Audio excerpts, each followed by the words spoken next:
Chapter 12. Then Jesus 6 days before the Passover came to Bethany, where Lazarus was, which had been dead, whom he raised from the dead. There they made him a supper, and Martha served, but Lazarus was one of them that sat at the table with him. Then took Mary a pound of ointment of spikenard, very costly, and anointed the feet of Jesus, and wiped his feet with her hair. And the house was filled with the odor of the ointment. Then saith one of his disciples, Judas Iscariot, Simon's son, which should betray him, Why was not this ointment sold for 300 pence, and given to the poor? This he said, not that he cared for the poor, but because he was a thief, and he had the bag, and bare what was put therein.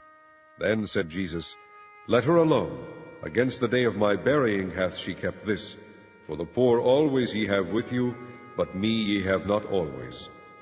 Much people of the Jews therefore knew that he was there, and they came not for Jesus' sake only, but that they might see Lazarus also, whom he had raised from the dead. But the chief priests consulted that they might put Lazarus also to death, because that by reason of him many of the Jews went away and believed on Jesus. On the next day much people that were come to the feast, when they heard that Jesus was coming to Jerusalem, took branches of palm trees, and went forth to meet him, and cried, Hosanna! Blessed is the King of Israel that cometh in the name of the Lord. And Jesus, when he had found a young ass, sat thereon, as it is written, Fear not, daughter of Zion, behold, thy king cometh, sitting on an ass's colt. These things understood not his disciples at the first, but when Jesus was glorified, then remembered they that these things were written of him, that they had done these things unto him. The people therefore that was with him, when he called Lazarus out of his grave, and raised him from the dead, bear record. For this cause the people also met him, for that they heard that he had done this miracle. The Pharisees therefore said among themselves, Perceive ye how ye prevail nothing? Behold, the world is gone after him. And there were certain Greeks among them that came up to worship at the feast.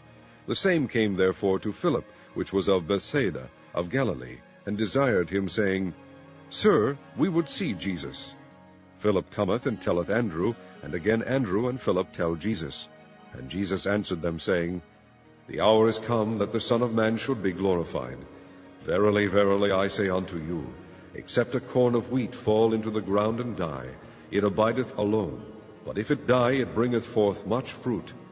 He that loveth his life shall lose it, and he that hateth his life in this world shall keep it unto life eternal.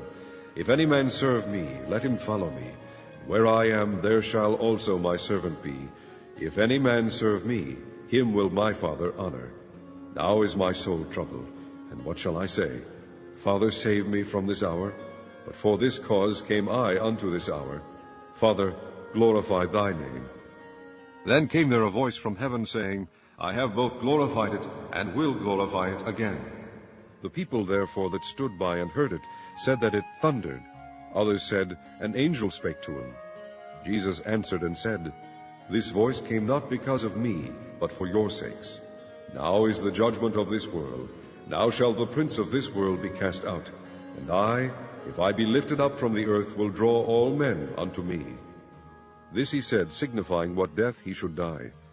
The people answered him, We have heard out of the law that Christ abideth forever, and how sayest thou, the Son of Man must be lifted up? Who is this Son of Man? Then Jesus said unto them, Yet a little while is the light with you. Walk while ye have the light, lest darkness come upon you. For he that walketh in darkness knoweth not whither he goeth. While ye have light, believe in the light, that ye may be the children of light. These things spake Jesus, and departed, and did hide himself from them. But though he had done so many miracles before them, yet they believed not on him. That the saying of Isaiah the prophet might be fulfilled, which he spake, Lord, who hath believed our report, and to whom hath the arm of the Lord been revealed? Therefore they could not believe, because that Isaiah said again, He hath blinded their eyes, and hardened their heart, that they should not see with their eyes, nor understand with their heart, and be converted, and I should heal them. These things said Isaiah, when he saw his glory, and spake of him. Nevertheless among the chief rulers also many believed on him, but because of the Pharisees they did not confess him, lest they should be put out of the synagogue, for they loved the praise of men more than the praise of God.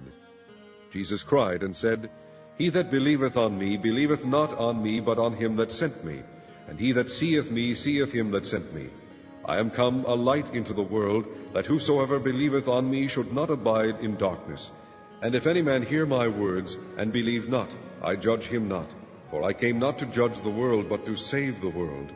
He that rejecteth me, and receiveth not my words, hath one that judgeth him. The word that I have spoken, the same shall judge him in the last day. For I have not spoken of myself, but the Father which sent me, he gave me a commandment, what I should say, and what I should speak. And I know that his commandment is life everlasting. Whatsoever I speak therefore, even as the Father said unto me, so I speak.